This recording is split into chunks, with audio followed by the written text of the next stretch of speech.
Welcome friends. Today our topic name is off the job training.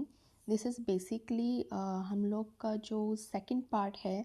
हमने पहले पढ़ा था, इससे पहले जो चैप्टर में ट्रेनिंग के बारे में पढ़ा था और टाइप्स ऑफ ट्रेनिंग में पढ़ा था। हम जानते थे there are two types of training, that is off the job training and on the job training. This is under specific theory, not all theory. But अगर आप ट्रेनिंग के हिसाब से अगर जानेंगे तो बहुत तरह के ट्रेनिंग होते हैं. तो हम यहाँ पे आज पढ़ने वाले हैं इसका मतलब क्या है, ऑफ द जॉब ट्रेनिंग का मतलब क्या है, ऑब्जेक्टिव क्या है, इसके क्या क्या मेथड्स हैं. ठीक है. This is Niharika providing presentation for basic understanding. One can visit EPG Parsala website and find study PDF under student section for more. Thank you. तो हमारा कंटेंट क्या है, मीनिंग, ऑब्जेक्टिव, मेथड्स और कुछ मेथड्स के हम एडवांटेजेस और limitation हम समझेंगे. ठीक है. चलिए इसका क्या मतलब है समझते हैं.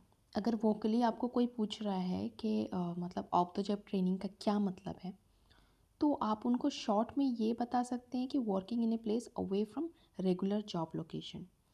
But examination point of view में you can not describe this in a short way, right. हमको इसको और थोड़ा मतलब कि अच्छे से बताना पड़ता है, एक्सप्लेन करना पड़ता है, जिसकी वजह से आपको अगर अच्छे से किसी को समझाना है तो आप इसको इस तरह से समझा सकते हैं. Generally, off-the-job training consists of training of employees not in the place of work but outside the working location. It can be pursuit of education, acquiring knowledge about the job, and it involves disruptions. इसका क्या मतलब है दोस्तों. Generally हम of the job training जिसे कहते हैं, इसमें क्या क्या होता है. बेसिकली हम एम्प्लॉयज़ को ट्रेन करते हैं.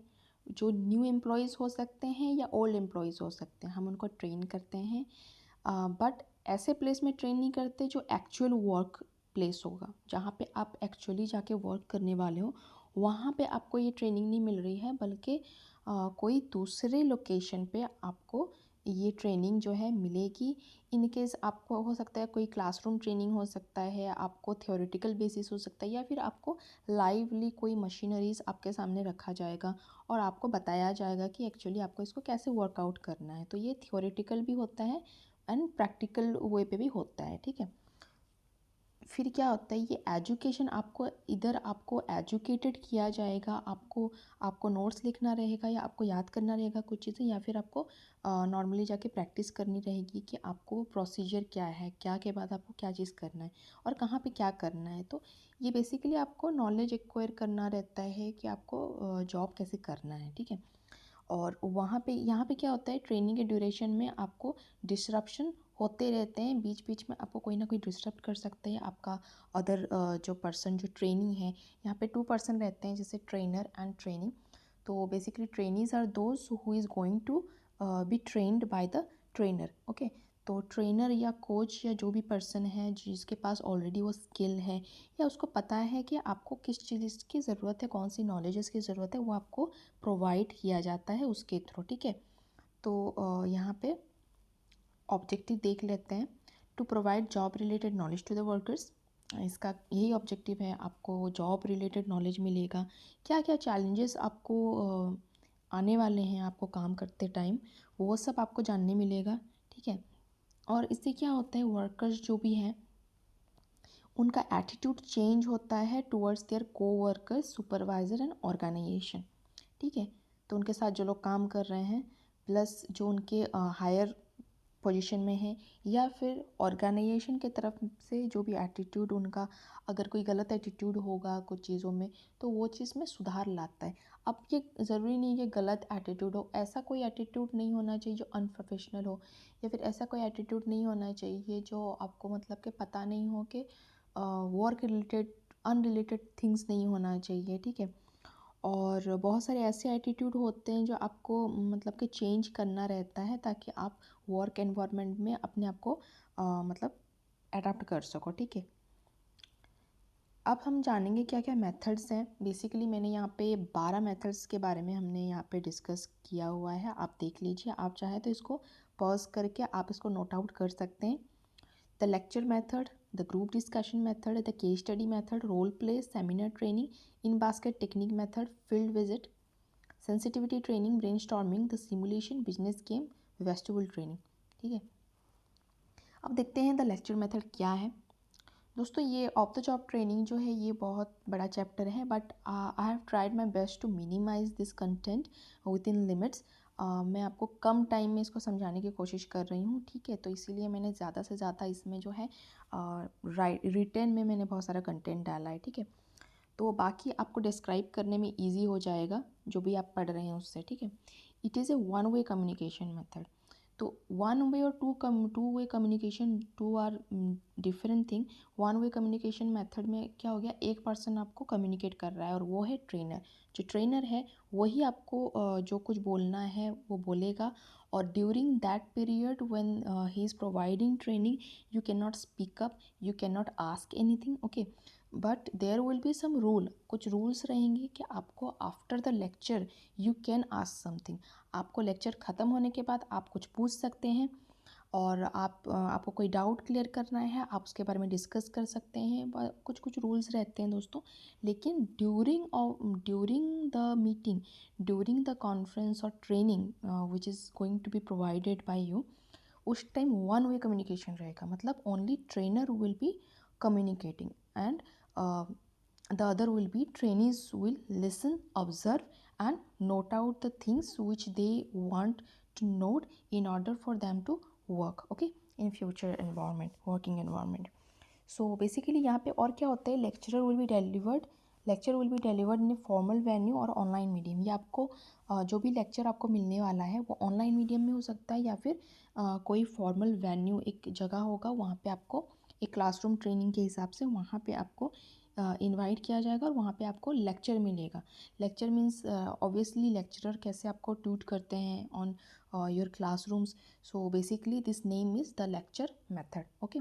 आप जैसे भी आप लेक्चर समझेंगे आप समझ जाएंगे कि आपके जो लेक्चरर हैं वो कैसे आपको पढ़ाते हैं, और ड्यूरिंग पढ़ाने के टाइम में कैसे वो नहीं चाहते हैं कि कोई डिस्टर्बेंस हो या ट्रेनिस कोई भी नॉइज़ करें, ठीक है।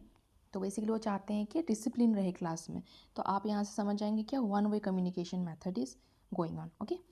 It involve small group activities. Obviously small group activities रहता है, ग्रुप अगर वास्ट हो गया तो वहाँ पे कम्युनिकेशन प्रॉब्लम्स आती है दोस्तों।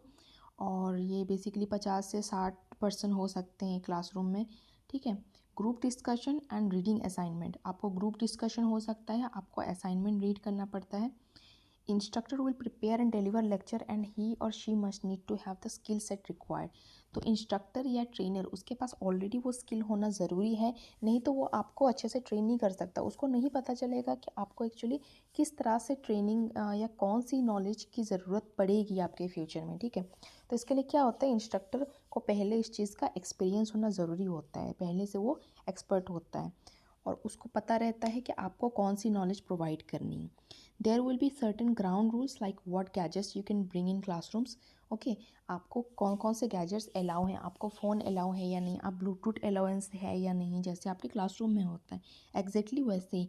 तो आपको डाउट कब पूछना है, when can you ask your doubt and questions, okay. Must be highly structured which begins from introduction of topics to be the summary or conclusion at the end which helps observer a lot.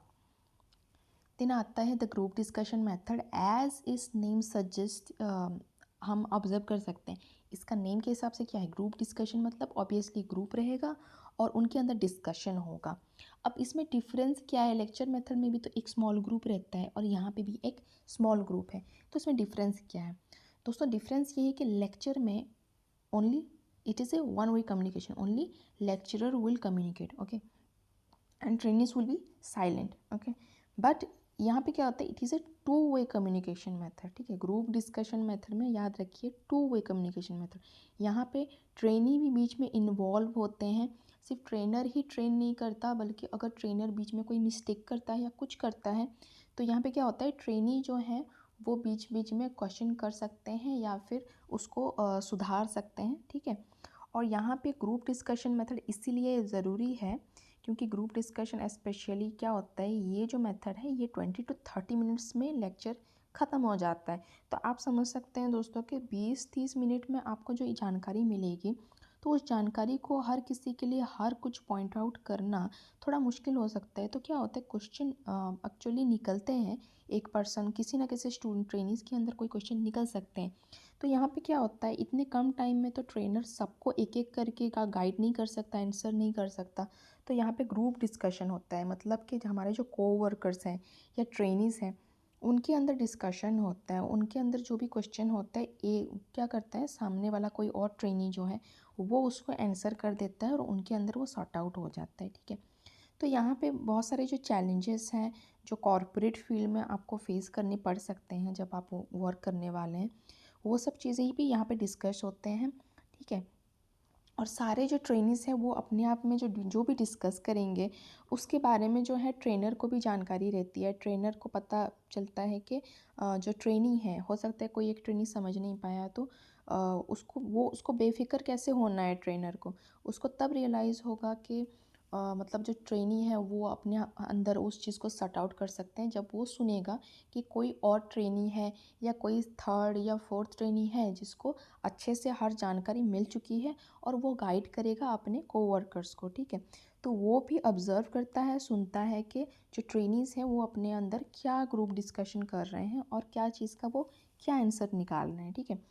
Then each of them can give their own opinion. तो हर एक क्या होता है, हर किसी के पास एक advantage होता है कि वो अपने हिसाब से कोई ओपिनियन देगा, कोई आइडियाज़ देगा, कोई क्वेश्चन देगा, ठीक है। जो भी इंफॉर्मेशन ट्रेनर ने प्रोवाइड किया है उसके अंदर जो भी क्वेश्चन है उसका निकल सकता है। तो यहाँ पे क्या होता है, एंडिंग में क्या होता है, ग्रुप डिस्कशन मेथड में ट्रेनीज़ जो हैं वो अपना फीडबैक देते हैं। फीडबैक मतलब होता है कि वो अपना ओपिनियंस आइडियाज़ तो देते ही हैं, ये रिलेटेड भी ओपिनियंस देते हैं कि उसको क्लास कैसा लगा, उनको क्या लगता है कि उनको और किस चीज़ की नॉलेज की ज़रूरत पड़ सकती है, या उनको कौन सी चीज़ जो है वो समझ नहीं पाए और उसके लिए उनको क्या चीज़ मतलब अगर ट्रेनर जो है प्रोवाइड करेगा तो उनको और बेटर अंडरस्टैंडिंग होगी, ठीक है। अगर उनको जो ट्रेनिंग है वो कहीं से कुछ गलत लगा या कहीं से लगा कि नहीं ये trainer is not perfect and we are not acknowledging the full knowledge, okay, अगर हम फुल्ली इस चीज़ को नहीं समझ पाए हैं उसको लगता है तो उसके अंदर भी वो फीडबैक दे सकते हैं। ये फीडबैक मतलब हो सकता है फर्स्टली रैंक रहेगा 1 to 5 और 1 to 10, then they will write something about it, why they don't like something about it, why they rate it, okay, why they rated 5 numbers, why they ranked it 4 number, okay। Then आता है trainers encourages other trainees to answer the cooling question, okay. यहाँ पे क्या होता है, कई बार होता है ट्रेनी क्या करते हैं, उनको तो ग्रुप डिस्कशन करना ही है, लेकिन कुछ ट्रेनीज जो हैं उनको वो समझते हैं कि जो मेरे कोवर्कर्स या अदर ट्रेनीज हैं उनके पास सारे नॉलेज अवेलेबल है नहीं। ऑब्वियसली सारे ट्रेनीज को पता होगा कि जो ट्रेनर है उसको हर चीज़ का फुल नॉलेज है, तो उसको एक्यूरेटली वहाँ से आंसर मिल सकता है। और अगर वो पूछेगा किसी और ट्रेनी को तो वो ट्रेनी क्या बोलेगा, जितना उसको मतलब ट्रेनर ने बोला है उतना ही बोलेगा, उससे ज़्यादा कुछ प्रॉब्लम्स के बारे में वो उसको नहीं पता है, he have got no experience, okay. तो वो ट्रेनर को डायरेक्ट पूछता है। तो वहाँ पे क्या होता है, ट्रेनर के पास दो ऑप्शन बचते हैं यहाँ पे।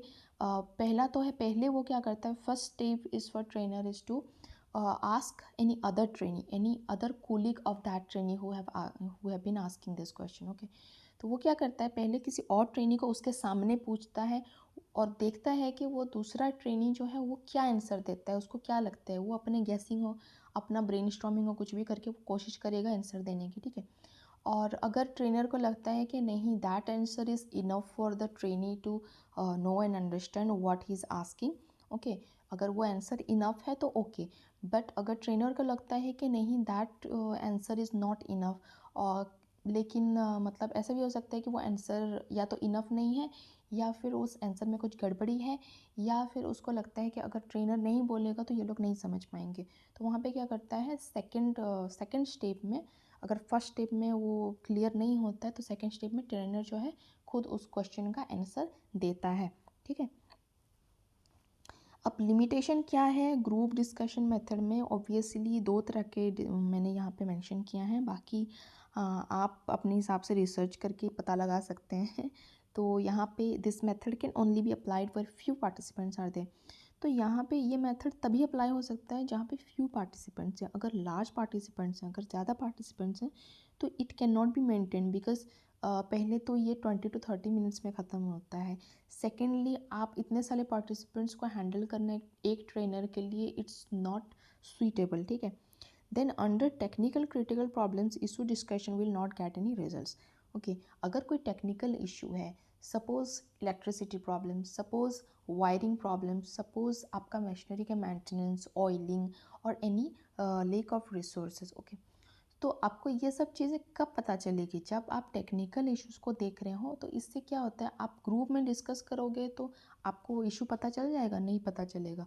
ऑब्वियसली आपको देखना पड़ेगा कि मशीनरीज में कहाँ क्या प्रॉब्लम है, ऑन हो रहा है या नहीं मशीन, और अगर ऑन हो रहा है तो फंक्शन क्यों नहीं कर रहा है, उसको क्या मेंटेनेंस की ज़रूरत है, या फिर कहीं पे वायरिंग छूट गई है, या कहीं पे बैटरी की प्रॉब्लम है, या ऑयलिंग या वाटरिंग की प्रॉब्लम है, कोई रिसोर्सेज नहीं है जिसकी वजह से काम रुक गया है। ठीक है, तो ये सब चीज़ होता है टेक्निकल प्रॉब्लम्स। ओके, तो ये सब इशू जो है डिस्कशन करने से ये कोई फ़ायदा नहीं है। तो ये ग्रुप डिस्कशन मेथड में ये सब आपको नहीं समझ आएगा। टेक्निकल इशू अगर निकल गया तो वर्कर को कुछ समझ नहीं आएगा कि यहाँ पे करना क्या है। ठीक है, इसके लिए ग्रुप डिस्कशन मेथड जो है ये सही नहीं है। देन आता है advantages of the group discussion method. और यहाँ पे एडवांटेजेस क्या है, पार्टिसिपेंट्स को मास्टरी मिल जाती है, मतलब एक पर्टिकुलर सब्जेक्ट में जो उन्होंने स्टडी किया है, और वो अपने अंदर ही उस चीज़ का आंसर निकालने की कोशिश करते हैं, जो कि फेवरेबल आउटकम ही मिल सकता है। ऐसा भी हो सकता है कि ट्रेनर के पास ऐसे इनोवेटिव आइडियाज़ ना हो जो वर्कर्स के पास हो सकती हैं। वर्कर्स उससे ज़्यादा फास्ट वर्क कर सकते हैं अपना एक डिफरेंट टेक्निक या डिफरेंट मेथड यूटिलाइज करके ड्यूरिंग द वर्क। ओके, और इससे ट्रेनर को भी कुछ कुछ नए नए आइडियाज़ मिल जाते हैं। ये एक एडवांटेजेस है। Then they may automatically go towards the direction of choosing the right strategy to overcome cope with any problem. Okay, तो वो ऑटोमेटिकली ही क्या होता है, हमेशा उनको ट्रेनर की ज़रूरत नहीं पड़ती है। ये जो ग्रुप डिस्कशन मेथड है, इससे क्या होता है, उनका नॉलेज इतना स्ट्रॉन्ग हो जाता है क्लास में कि उनको मतलब कि और ट्रेनर का गाइडेंस की ज़रूरत नहीं पड़ती है बाद में, और वो खुद से ही ऑटोमेटिकली उस चीज़ को ठीक करने की कोशिश कर लेते हैं अपने अंदर डिस्कस करके। ठीक है, आप समझते हैं the case study method. Case study as it name suggest, यहाँ पे केस स्टडी मतलब हो गया, आप इमेजिन करिए एक केस है, सपोज़ एक क्रिमिनल केस है जो आपको हमेशा आप सुनते हैं ना, कोई डिटेक्टिव हो, मूवी हो, इसमें क्रिमिनल केस मतलब क्या हो गया, एक चीज़ घट गया है, किसी का मर्डर हो गया है। ठीक है, तो सपोज़ एक चीज़ हो गया, एक कंपनी में कुछ इशू निकल गया है। ठीक है, तो यहाँ पे ये मतलब हो चुका हुआ चीज़ को लोग क्या करते हैं, जो वर्कर्स हैं, ट्रेनीज़ हैं, वो अपने अंदर रोल प्ले करते हैं। ठीक है, रोल प्ले करके वो देखते हैं कि ये पर्सन जो है, ये मैनेजर है, ये वर्कर है, ये सुपरवाइज़र है, तो किसको क्या करना है इस जगह में, अगर ऐसा केस है तो। ठीक है, ये चीज़ें डिस्कशन होती हैं, और इस केस में क्या करना चाहिए ये डिस्कशन होता है। वैसे ही ये केस हो चुका रहता है, ऑलरेडी इट हैपेंड सम, कुछ ऐसे रियल केसेस हो चुके रहते हैं कंपनीज़ को लेके, और वहाँ पे क्या होता है, सेम इश्यूज़ को रखा जाता है ट्रेनीज़ या वर्कर्स के सामने, और उनको अपॉर्चुनिटी दिया जाता है कि वो अपना दिमाग चलाएं कि क्या क्या यहाँ पे वो कर सकते हैं, कैसे सोल्यूशन निकालेंगे, और क्या क्या स्ट्रैटेजी वो यूज़ करने की कोशिश करेंगे। फिर एंडिंग में क्या होता है, जब सारा कुछ हो जाएगा, उसके बाद ये डिस्कशन होता है कि ये चीज़ ऐसे हैंडल किया गया था, और यहाँ पे क्या होना चाहिए था और क्या नहीं होना चाहिए था। इससे नए नए पर्सपेक्टिव्स उनको मिलते हैं, और इससे क्या हेल्प होता है उनके लिए, ये हेल्प हो जाता है कि ट्रेनीज जब सेम टाइप ऑफ सिचुएशन पे फंसते हैं किसी कंपनी में काम करते वक्त, तो उनको पता रहता है एग्जैक्टली कि क्या एक्शन लेना है। ठीक है, तो है ना ये मज़ेदार बात। आपको केस स्टडी मेथड मतलब हो सकता है कि the case study method is very important दोस्तों। ये हमको बहुत सारा रियल सिचुएशन के बारे में हमको आइडिया देती है, रियल चैलेंजेस हम कैसे फेस करेंगे इसके बारे में हमको नॉलेज प्रोवाइड करती है। ठीक है, तो यहाँ पे आपको क्या होता है, आपको टीम बिल्ड कर सकते हो, आपका एनालिटिकल स्किल जो है वो एनहांस होगा, आप अपने अंदर एक कॉन्फिडेंस बिल्ड करोगे, डिसीजन लेने में आपको प्रॉब्लम नहीं होगा। ठीक है, अब इसके क्या ऑब्जेक्टिव्स हैं, केस स्टडी मेथड का ये ऑब्जेक्टिव है कि ये नॉलेज तो एक्वायर करते हैं, आपका स्किल डेवलप होगा, आपका एटीट्यूड चेंज होगा, इन्फ्लुएंसिंग पावर आपका बढ़ जाएगा, पास्ट इश्यूज़ के बारे में आपको पता होगा, तो आप फ्यूचर में आइडेंटिफाई करने के लिए टाइम नहीं लगेगा, प्रॉब्लम्स या इश्यूज़ को आप आइडेंटिफाई करना और लोकेट करना कि कहाँ पे प्रॉब्लम है, कहाँ इशू है, आपको ज़्यादा टाइम नहीं लगेगा। आप सडनली का बहुत ही कम टाइम में आप फाइंड आउट कर लोगे कि एक्चुअली इशू क्या है, ठीक है। देन स्किल डेवलप होते हैं, नए स्किल डेवलप होते हैं, critical thinking skill, problem identifying skill, data handling skill, data को कैसे हैंडल करना है, quantitative and qualitative analytical skill, ठीक है, क्वालिटेटिव एंड क्वांटिटेटिव। देन आता है डिसीजन जनरेटिंग, इम्प्लीमेंटिंग प्लान्स। कई बार क्या होता है, आप प्लान को इम्प्लीमेंट करना आपको नहीं पता, आपको पता है कि प्लान एक्चुअली क्या क्या करना है आपको पता है, लेकिन इम्प्लीमेंटेशन में क्या क्या ज़रूरत पड़ता है वो आपको नहीं पता, ठीक है, प्रोसेस आपको नहीं पता है, प्रैक्टिकलिटी हमको नहीं पता रहता है, थ्योरेटिकली हम बहुत कुछ समझ जाते हैं, हमको एक ट्रेनर जब बोलता है, नॉलेज प्रोवाइड करता है कि ये प्लान है, ये करना है, ठीक है, लेकिन कैसे करना आपको नहीं पता, किसको क्या बोलना है, ठीक है। Generating alternate way of doing things if necessary, alternate हमेशा ढूंढने के लिए आपको मतलब आज़ादी मिल जाती है, अल्टरनेट वे, ताकि आपको मतलब कि समझ में आए कि कौन कौन सा अल्टरनेट वे है आपके पास, क्या एक्स्ट्रा ऑप्शंस है वो आपको आराम से समझ आए, ठीक है। आपको टूल्स कैसे यूज़ करना है, टेक्निक्स कैसे यूज़ करना है, ओरल कम्युनिकेशन स्किल्स आपको बहुत अच्छे से एनहांस हो सकता है, आप बात करने का आपका understanding and speaking, listening, debating skills, ये सब आपका अच्छा हो जाता है, आपको टाइम मैनेज करना बहुत अच्छा आ सकता है। ये काम करते करते होता है, प्रैक्टिस करते करते होता है। इनिशियली टाइम एक्चुअली लेंदी हो जाता है, जब एक इनएक्सपीरियंस्ड पर्सन है वो इनिशियली अब उनको टाइम लगता है कि कैसे वो काम करें, ठीक है। देन नए नए क्रिएटिव सोल्यूशन भी निकाल सकता है एक आदमी, यूनिक प्रॉब्लम, अगर कोई नया प्रॉब्लम निकले जो पहले कभी नहीं निकला था, तो वहाँ पे भी कुछ आइडिया लगाने के लिए उनको हेल्प होती है, ठीक है, क्योंकि उनको पता रहता है कि पास्ट जो इश्यूज़ हैं वो सब चीज़ों में ये सारे मेथड्स तो वर्क कर रहे हैं, लेकिन ये जो प्रॉब्लम है यहाँ पे कौन कौन से जो मेथड है वो काम नहीं आएगा, वो चीज़ उनको एड्रेस करने में आसानी हो जाती है। Excuse me, sorry for the inconvenience. So the role play method. अब रोल प्ले मेथड क्या है दोस्तों, हमने देखा था कि केस स्टडी मेथड में हम रोल प्ले करते हैं, बट वो होता है already which had happened, okay, एक ऐसा इवेंट जो हो चुका है, एक रियल केस, ठीक है। लेकिन रोल प्ले मेथड में क्या होता है, आपको एक मतलब कि आप एक सिमुलेशन में जा रहे हो, सिमुलेशन मतलब आप एक इमेजिनेटिव सिचुएशन में हो, चैलेंज में हो, मार्केट चैलेंज में हो, और वहाँ पे आपको क्या रोल, आपका रोल क्या है और आप क्या करने वाले हो वो आपको प्ले करना रहता है, ठीक है। ये भी एक ग्रुप के अंदर हर कोई प्ले करता है, एक ट्रेनी एक सुपरवाइज़र बन जाता है, कोई एक एम्प्लॉयर बन जाता है, कोई एक आउटसोर्सिंग एम्प्लॉई बन जाता है, ठीक है, कोई एक अदर कंपनी या कॉम्पिटिटिव कंपनी का जो एम्प्लॉई है वो बन जाता है।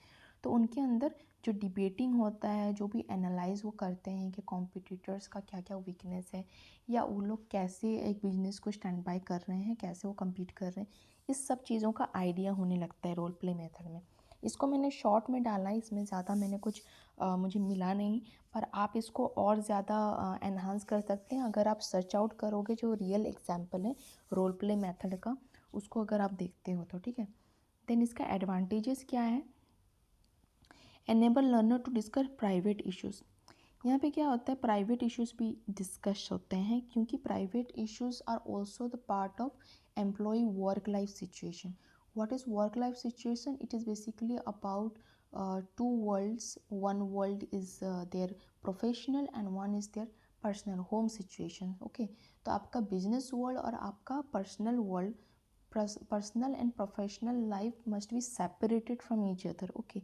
सो ये सेपरेट तो होते हैं, लेकिन अगर आपके पर्सनल लाइफ में कोई इशू आ रहा है तो आपका वर्क लाइफ इम्बैलेंस हो जाता है, मतलब आप काम करने जा नहीं पाओगे, या आपको काम करने में दिक्कत हो सकती है। सपोज़ आप पर्सनली कहाँ पे आपका एक्सीडेंट हो गया है, या आपको कोई हेल्थ इशू है, आप प्रेग्नेंट हो गए, बहुत कुछ इशू निकल सकते हैं, ठीक है। तो ये सब चीज़ आपके वर्किंग एनवायरनमेंट भी इम्पैक्ट डाल रही है। तो ऑब्वियसली यहाँ पे क्या होता है, प्राइवेट इश्यूज़ भी डिस्कशन आता है, ठीक है, और वहाँ पे कैसे इसको हैंडल करना है उसके ऊपर भी कुछ रूल्स एंड लॉ हैं जो आप देख सकते हैं। इंडस्ट्रियल लॉ अगर आपने पढ़ा होगा दोस्तों, कंपनी लॉ में आप जा सकते हैं, इससे आपको पता चलता है कि एम्प्लॉय के पास क्या क्या एडवांटेजेस हैं, और वो क्या क्या एक्चुअली उसका जो ड्यूरिंग मैटरनिटी लीव होता है, या उनका एक्सीडेंटल सिचुएशन होता है, वहाँ पे कौन कौन से रूल अप्लाई होते हैं, और उनको उसमें क्या सैलरी या एडवांटेजेस मिलते हैं उनके प्रोफेशनल लाइफ में, ठीक है। तो इसीलिए ये प्राइवेट इश्यूज़ यहाँ पे जो है इम्पोर्टेंस यहाँ पे रखता है, ये डिस्कशन होता है। और यहाँ पे एम्पैथीज भी मिलती हैं, क्योंकि आपका जो इमोशनल क्या बोलते हैं उसको, एक होता है दोस्तों इमोशनल जो स्ट्रेस होता है। आप इमोशनली अगर इम्बैलेंस है, आपका माइंड अगर इम्बैलेंस है, तो आपके काम पे वो चीज़ गलत इम्पैक्ट डालता है, ठीक है। तो इसलिए यहाँ पे क्या होता है, ये साइकोलॉजिकली भी आपका वर्क एनवायरनमेंट ठीक करने के लिए आपको जो एम्पैथी मिलती है और मोटिवेशन मिलता है, ठीक है, पर्सनल मोटिवेशन भी मिलता है, ठीक है।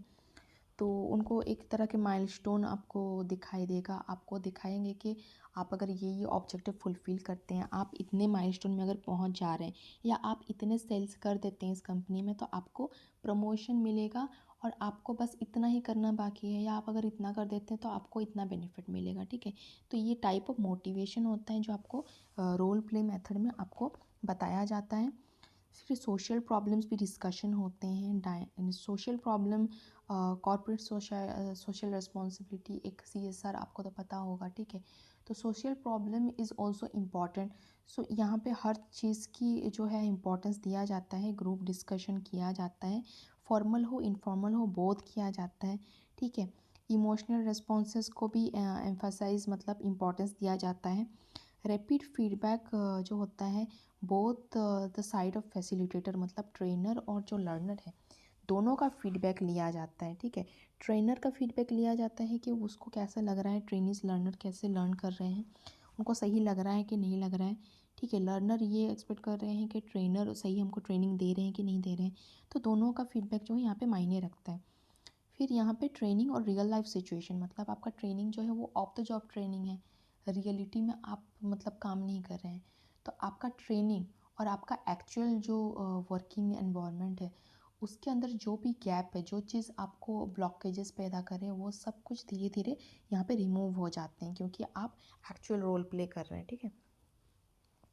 देन आता है disadvantages of the role play. यहाँ पे डिसएडवांटेजेस क्या है, ट्रेनर कभी कभी अपने आप में मतलब अपना आपा खो देता है, मतलब लर्निंग के प्रोसेस में, और ये बहुत टाइम जाता है, क्योंकि यहाँ पे इनफॉर्मल टॉक्स भी हो रहे हैं दोस्तों, और बहुत मतलब कि आपका जो टाइम है उसको देना ही पड़ता है, ज़रूरी होता है, ठीक है।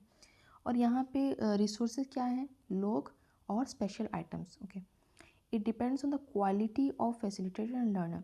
अगर फैसिलिटेटर या ट्रेनर के पास सही नॉलेज नहीं है, अपडेटेड नॉलेज नहीं है, ओल्ड नॉलेज है, तो जो लर्नर भी है उसके पास क्या लर्न करने को उसको मिलेगा, ऑब्वियसली पुरानी टेक्निक, पुरानी जो होते हैं रूल्स एंड रेगुलेशन। तो आपको पता है कि टाइम के साथ साथ इस जनरेशन में बहुत कुछ चेंजेस आ गए हैं, टेक्नोलॉजी यूजिंग हो रहा है, टाइम को मिनिमाइज़ किया जा रहा है, कैसे सॉफ्टवेयर यूटिलाइज़ करके। यहाँ पे पेपर डॉक्यूमेंट्स नहीं हो रहे हैं, सब कुछ ऑफिशियल ऑनलाइन डॉक्यूमेंटेड हो रहे हैं, अटेंडेंस ऑनलाइन पढ़ रहे हैं, ठीक है। तो हमेशा जो होता है, नए नए जो नॉलेज है, नए नए वर्किंग एनवायरनमेंट में अपने आप को अडेप्ट करने के लिए ट्रेनर को भी ट्रेनिंग लेना पड़ता है। और अगर ट्रेनर का जो स्किल है उसका क्वालिटी ही सही नहीं है, तो लर्नर कुछ लर्न कर ही नहीं पाएगा। तो इसीलिए ये एक रोल प्ले में ये डिसएडवांटेजेस आ जाता है, क्योंकि अभी का जो प्रॉब्लम है, अभी का जो सिचुएशन है, उसके हिसाब से अगर अपडेटेड नहीं है ट्रेनर, तो लर्नर के लिए कुछ काम में नहीं आएगा। और अगर लर्नर अगर है वो अगर मतलब इनफ एजुकेटेड नहीं है, इनफ स्किल्ड नहीं है, तो उसको शुरू से एक फैसिलिटेटर कितना पढ़ाएगा और कितना प्रायोरिटाइज करेगा। मतलब एक पर्सन को तो देख नहीं सकता है, उसको ग्रुप देखना पड़ रहा है, ठीक है। तो ट्रेनर के पास उतना मतलब नहीं होता है, तो लर्नर क्या करता है, इनिशियल स्टेज में उसको बहुत दिक्कत आ सकती है, ठीक है। तो इसीलिए ये डिपेंड करता है कि जो ट्रेनर और ट्रेनी है, ये बोथ उनका नॉलेज अप्रोप्रिएट हो with each other, so that learner मतलब कि उसका एलिजिबिलिटी हो, कैपेबिलिटी हो कि वो ट्रेनर जो भी पढ़ा रहा है उसको समझ सके, ठीक है। और ट्रेनर जो है उसका नॉलेज अपडेटेड हो, ताकि लर्नर जो है उसको सही नॉलेज मिल सके। then may depend on what learners already know, okay, may dominate learning to the exclusion of solid fact and theory। तो यहाँ पे जो लर्निंग है उसमें एक्सक्लूड हो सकता है क्या चीज़, सॉलिड फैक्ट और थ्योरी यहाँ पे एक्सक्लूड हो सकता है। कुछ फैक्ट के बारे में नहीं भी पता होगा, कुछ थ्योरीज़ के बारे में आपको नहीं भी पता होगा, तो वो चीज़ एक तरह की आपको डोमिनेट करती हैं कि आप नए टेक्निक्स यूज़ ना करो, ठीक है। सेमिनार ट्रेनिंग क्या है? सेमिनार मतलब आप सेमिनार अगर आपने अटेंड किया होगा तो यहाँ पे होता है 50 या उससे ज़्यादा हो सकते हैं, मतलब जो मेंबर हैं जो सेमिनार अटेंड करने वाले हैं, और वहाँ पे एक एक्सपर्ट रहता है जो वो अपने आप में जो भी उसने चैलेंजेस फेस किया है वो आपको शेयर करता है वर्कर्स या ट्रेनीज़ को, ताकि ट्रेनीज़ जब खुद हुआ काम करने जाएंगे तो उनको जो चैलेंजेस फेस करना पड़ेगा वहाँ पे उनको क्या करना है उनको समझ में आए, और एक्सपर्ट्स का जो एडवाइस है वो उनको यूटिलाइज़ करने में दिक्कत ना हो, ठीक है। तो उसके बाद होता है in basket technique. In this technique learners are provided with paper और मेमोज। ये ट्रेनिंग्स को क्या होगा, पेपर एंड मेमोज।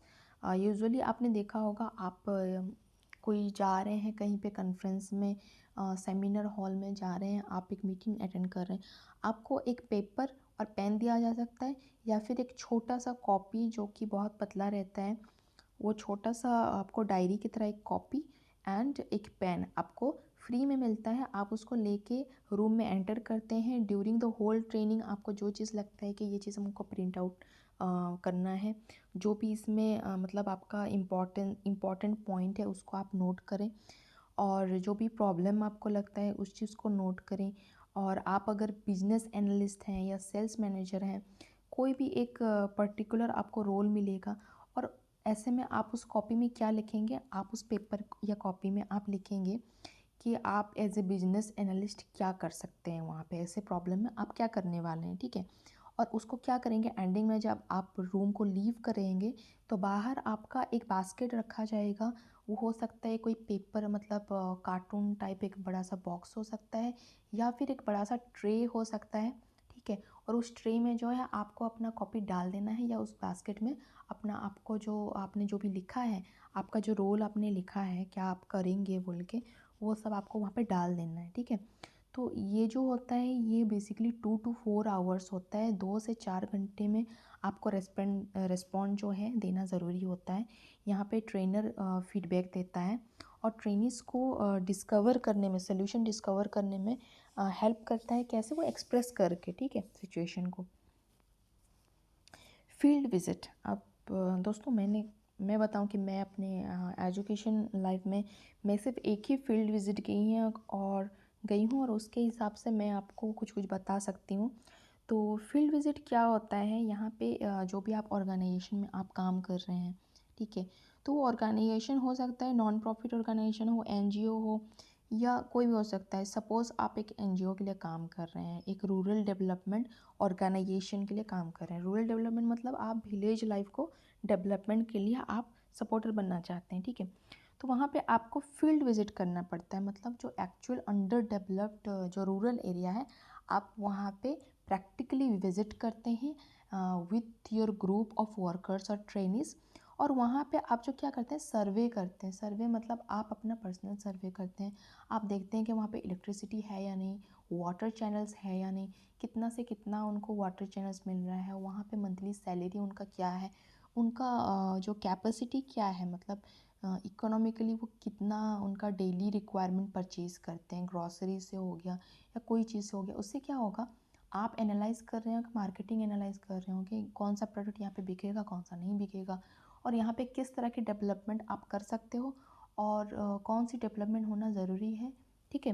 ये सारे इन्फॉर्मेशन कैसे आपको पता चलते हैं, जब आप फील्ड विजिट करते हो, ठीक है। और यहाँ पे एक डायनामिक एनवायरनमेंट रहता है। बेसिकली आपको जो होता है आपको समझ में आता है कि यहाँ पे बहुत सारे जो होता है गवर्नमेंट कुछ कुछ स्कीम्स होते हैं, जैसे टॉयलेट बनाने का जो मतलब निकला था। तो वहाँ पे क्या होता है कि टॉयलेट बनाने का आपको जो विलेज हर फैमिली को उनको मिल तो गया है, पैसे मिल गए हैं, एक टॉयलेट मिल गया है, लेकिन वो अदर ऐसे होता है या फिर यूटिलाइज़ नहीं हो रहा है, या फिर उनको किसी चीज़ की प्रॉब्लम वहाँ पे हो गई है, ठीक है। तो वो लोग यूटिलाइज़ ही नहीं कर रहे हैं। तो ऐसे चीज़ों में क्या दिक्कत आ रही है वो कैसे जानोगे? ऑब्वियसली फील्ड विजिट ही हेल्प करता है उसमें। देन होता है एडवांटेजेस ऑफ फील्ड विजिट।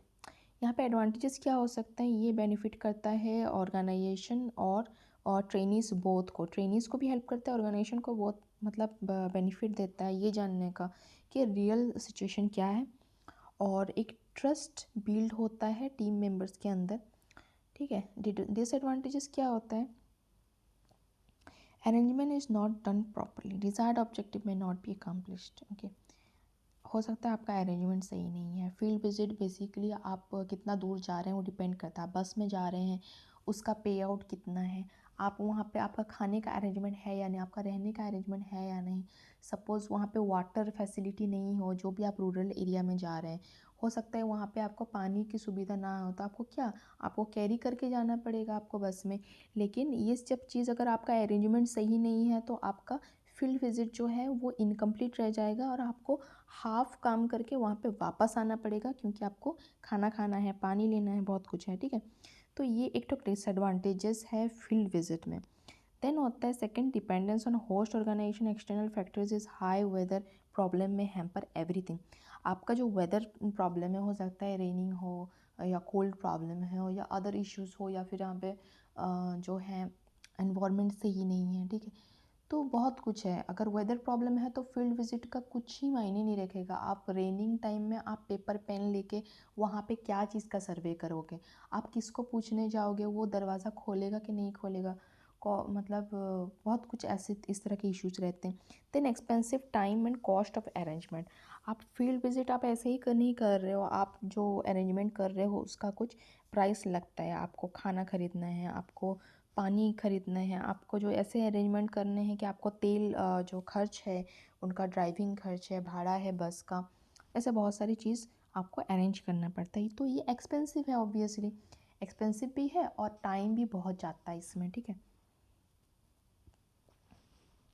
हम देखते हैं टी ग्रुप या सेंसिटिविटी ट्रेनिंग। सेंसिटिविटी ट्रेनिंग या टी ग्रुप एक ही चीज़ है, एक ही तरह का है ट्रेनिंग मेथड। तो the laboratory training provides a small group discussion, participants में डिस्कस विद अदर पार्टिसिपेंट्स। ये भी एक स्मॉल ग्रुप डिस्कशन होता है। यहाँ पे सेल्फ एग्जामिनेशन होता है, सेल्फ अवेयरनेस होता है। 10-15 ट्रेनीज जो हैं वो एक ट्रेनर के लिए काम करते हैं। डिफरेंट डिफरेंट ट्रेनी रहेंगे, 10-15 ट्रेनीज एक ट्रेनर के अंडर, फिर और 15 ट्रेनीज और एक ट्रेनर के अंडर, और उनके अंदर सेल्फ एग्जामिन, सेल्फ अवेयरनेस होता है, ठीक है। Duration will be 5 days। The trainer act as an catalyst, okay. 5 दिन के अंदर ट्रेनर एक चेंजर, कैटलिस्ट मतलब हो गया कि वो आपको ही बदल डालेगा, मतलब सब कुछ बदल देगा वो, ठीक है। तो वो सिचुएशन को मतलब सब कुछ चेंज कर देगा ट्रेनर 5 दिन में, ठीक है। Group will have no fixed instruction to follow. कोई फिक्स्ड इंस्ट्रक्शन नहीं रहेगा, ट्रेनर को जैसा सही लगेगा वो वैसा ट्रेन करने वाला है। And brainstorming, a small group of people without conscious knowledge of such subject may meet and contribute suggestion, no matter how impossible it sounds, to stimulate ideas for finding solution। यहाँ पे एक small group of people रहेंगे, कुछ small group persons रहेंगे, वो चाहे जानते हो या नहीं जानते हो, ठीक है, वो गैदर होंगे और वो अपने आप में डिस्कस करेंगे कि यह चैलेंजेस हो गया, वो चैलेंज हो गया, वहाँ पे क्या करना है। इवन अब उनको पता नहीं है कि एक्चुअली ये चीज़ होता क्या है। सपोज़ आपको कोई कंप्यूटर में कोई हैकिंग हो गया, ठीक है, तो ऑब्वियसली वर्कर्स या ट्रेनिज का वो काम है ही नहीं, ठीक है। तो ये सब चीज़ें उनको कोई आइडिया नहीं है, लेकिन वो फिर भी गैदर होंगे उनके अंदर, वो कोशिश करेंगे अपना दिमाग को यूटिलाइज़ करने की और जानने की कि एक्चुअली वहाँ पे उनका क्या काम है, ठीक है। Even if they have no idea that what they have to do in that case, okay. और यहाँ पे no person is allowed to criticise other at this stage. यहाँ पे कोई किसी और पर्सन को क्रिटिसाइज नहीं कर सकता है, especially because nobody is perfect, like nobody have any experience, expertise or knowledge about the work, okay। कोई भी ट्रेनीज या कोई भी एक वर्कर को कोई आइडिया ही नहीं है कि एक्चुअली उनका काम क्या है। तो यहाँ पे कोई भी वर्कर एक किसी और को चाहकर भी वो नहीं कर सकता एक्चुअली, अलाउड तो नहीं है, लेकिन चाहकर भी वो क्रिटिसाइज़ नहीं कर सकती। क्या चीज़ के लिए क्रिटिसाइज़ करेगा जब उसको खुद ही नहीं मालूम है अच्छे से, ठीक है। टाइम कंज्यूमिंग एक्टिविटी, ये भी बहुत टाइम कंज्यूमिंग है। लेकिन ब्रेन स्टॉर्मिंग मतलब क्या है? ब्रेन, आपका ब्रेन स्टॉर्मिंग, स्टॉर्म मतलब आप अपना ब्रेन में एक तरह का स्टॉर्म पैदा करते हैं, कोई हरिकेन या इस टाइप कोई तूफान। जैसे आप सोच रहे हैं, एक कैओटिक माहौल बन जाता है कि आप प्रेशराइज कर रहे हैं, अपने दिमाग को सोचने के लिए मजबूर कर रहे हैं कि एक्चुअली क्या कर रहे हैं, क्या नहीं करना है, ठीक है। तो ये इसीलिए टाइम प्रोसेस लेंदी बन जाता है, ठीक है।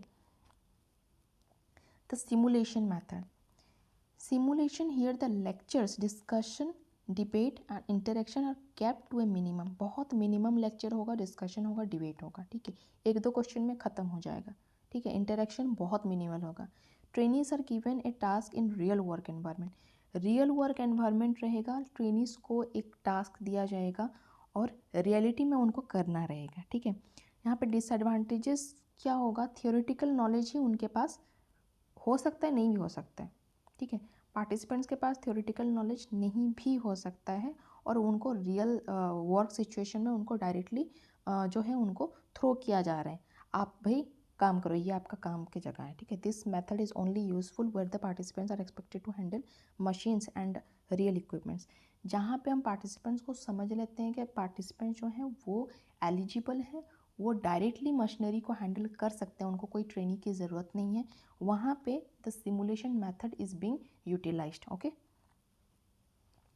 बिजनेस गेम्स, बिजनेस गेम्स क्या है, as it name suggest here the name is business, business is business whatever, okay. Game क्या होते हैं, आपको पता है गेम मतलब आप जब प्ले करते हैं, प्ले आउट करते हैं, राइट। तो यहाँ पे भी गेम की तरह ही ट्रेनीज जो हैं वो एक गेम खेलते हैं, और वो गेम क्या है, trainees operate as a management team of imaginary companies in a competitive market, okay. यहाँ पे वो ये आपको सिमिलर लग रहा होगा रोल प्ले मेथड के साथ, ठीक है।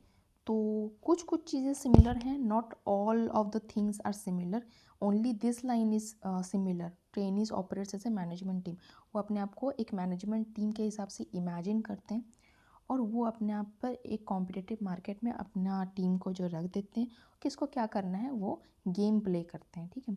At the end reviews and results of all the imagining companies are compared, जो अगर ख़त्म हो गया गेम कंप्लीट होने के बाद सारा कुछ रिव्यू किया जाएगा और वो जो इमेजिनरी कंपनी से किसका क्या रिजल्ट निकला वो चीज़ सामने रखा जाएगा, ठीक है।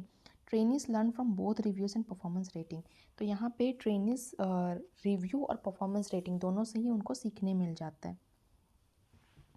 वेस्टिबुल ट्रेनिंग क्या है, the word vestibule itself means hall और ante chamber, this training are given to the office staff, ये ऑफिस स्टाफ को ये रूम आपको दिया जाता है ऑफिस स्टाफ को, और वेस्टिबुल का मतलब है एक हॉल। तो क्या होता है, हॉल में ऑफिस स्टाफ जो है वो वहाँ पे जाते हैं, technical staff, office staff, employees उस हॉल में जाते हैं इस ट्रेनिंग के लिए, ठीक है। It contains operations of real tools, real tool equipment, जो भी असेंबलिंग करना है, असेंबलिंग मतलब हो गया दो इक्विपमेंट है उसको कैसे असेंबल करना है, ठीक है। एक हथौड़ा का, एक लोहे का हथौड़ा है और एक लकड़ी है जिसको आप पकड़ के मतलब करने वाले हैं, तो उस चीज़ को कैसे असेंबल करना है, ठीक है। नट बोल्ट करना है, उसको कैसे मतलब के जोड़ना है, ये सब चीज़ वहाँ पे ट्रेनिंग प्रोवाइड होता है, और वो एक्चुअल वर्क एनवायरनमेंट में ऑब्वियसली नहीं होता, because vestibule training is also the part of the job training, okay. Vestibule training is conditional and only provided when it's too costly and dangerous to learn on the job location, okay। Vestibule training जो है ये बहुत conditional है, vestibule training तभी जाके आपको provide किया जाएगा जब आप एक्चुअल जॉब लोकेशन में अगर काम करना बहुत एक्सपेंसिव हो जाए, ठीक है। अगर आप ट्रेनी हैं और आप एक्चुअल वर्किंग लोकेशन में आप बहुत सारा लॉस और मतलब पैदा कर रहे हैं, मतलब हो सकता है आप मशीनरीज को ख़राब कर दे रहे हैं, आप ऑयलिंग नहीं कर रहे हैं, आपको मेंटेनेंस नहीं पता, आपको चीज़ें असेंबल कैसे करते हैं नहीं पता, आप काटा जो स्क्रू है उसको जब असेंबलिंग के टाइम में आप स्क्रू को ख़राब कर दे रहे हो या कुछ तोड़ दे रहे हो, या कोई एक चीज़ जो इक्विपमेंट है जो उसको डिसेबल कर दे रहे हो, ठीक है। तो ये क्या हो गया, हाई एक्सपेंसिव हो गया, कॉस्ट किसको भुगतान करना पड़ रहा है, ऑर्गेनाइजेशन को भुगतान करना पड़ रहा है, ये एक तरह का बिजनेस का लॉस हो गया। तो यहाँ पे क्या हो गया, इस सिचुएशन में ये डेंजरस है कि रियल जो वर्किंग एनवायरनमेंट है वहाँ डायरेक्टली काम हो, जो भी टेक्निकल स्टाफ हैं उनके लिए और जो भी ऑफिस स्टाफ है उनके लिए भी, ठीक है। तो यहाँ पे only on this condition vestibule training is being provided, okay. अब adventure training, also known as outdoor training. इसका मेन डेवलपमेंट तो यही रहता है कि टीम वर्क हो, लीडरशिप क्वालिटी को एनहांस किया जाए, कॉन्फ्लिक्ट मैनेजमेंट स्किल को एनहांस किया जाए, प्रॉब्लम सॉल्विंग स्किल लाया जाए, सेल्फ अवेयरनेस स्किल्स लाया जाए, ठीक है। और यहाँ पे ट्रेनिज जो हैं उनको जो ट्रेनर हैं वो प्रोवाइड करते हैं ऐसी ट्रेनिंग जिससे उनको लीड करने में हेल्प हो। अब ट्रेनर हमेशा ही गाइड तो नहीं करेंगे, ऑब्वियसली वो ढूंढते हैं कि कोई ऐसी ट्रेनिंग जो अरे सोच लीजिए there is a group of 50 person, okay, तो out of those 50 person, even if अगर 5 ट्रेनीज आर एक्सपीरियंस्ड, अगर 5 ट्रेनी भी पूरा एक्सपीरियंस हो गए हैं कि उनको पता है कि एग्जैक्टली काम क्या है, तो वो चाहते हैं कि जो ट्रेनर चाहते हैं कि ट्रेनर के एब्सेंस में वो 5 जो ट्रेनीज़ हैं वो अदर ट्रेनीज़ को गाइड करे, वो लीड करे कि कब क्या करना है, वो दूसरे ट्रेनीज़ को बताएं, ठीक है। ये एक तरह का ट्रेनर्स होता है। देन होता है self esteem enhancing work are done with workers, trainees will be enlightened with certain issues, okay. Trainees को सर्टन इश्यूज़ के बारे में उनको बताया जाता है और इससे क्या होता है, सेल्फ एस्टीम उनका एनहांस होता है, ट्रेनीज का बिहेवियर चेंज होता है, वो कतराते नहीं हैं और स्ट्रॉन्ग इमोशनल एक्सपीरियंस में वो थ्रू में जाते हैं, ठीक है। और रिस्क फैक्टर जो है उसमें नेगलेक्ट नहीं करते हैं, कोई किसी तरह की नेग्लिजेंस आपको फेस करने के लिए नहीं पड़ेगा, ठीक है, बाय द ट्रेनिस। और यहाँ पे कुछ भी डिस्प्यूट हो रहे हैं तो जहाँ पे एविडेंस आपको नहीं मिलता है तो उस चीज़ को ठीक किया जाता है। लेक ऑफ एविडेंस जहाँ पे होता है तो अदर ट्रेनिस जो हैं उनके पास एविडेंस कलेक्ट करने के लिए उनके थ्रू आपको सुविधा हो जाता है, कंपनसेट करने के लिए सुविधा हो जाता है, ठीक है। वर्कर्स अगर रियल में कोई वर्कर का लॉस हुआ है, अगर वो मतलब कि कंपनी अगर उसके ज़िम्मेदार है तो कंपनी उसका भरपाई करेगी, अगर ज़िम्मेदार नहीं है तो वर्कर को कंपनसेशन नहीं मिलता है। दोस्तों ये एक लॉ है जो आता है, ठीक है, लेबर्स एक्ट में या फिर वर्कर्स एक्ट में, ठीक है। तो यहाँ पे हम कंक्लूजन क्या देखते हैं, of the job training is theoretical knowledge for employees, both the on the job and off the job training enhance motivation and attitude of the employees.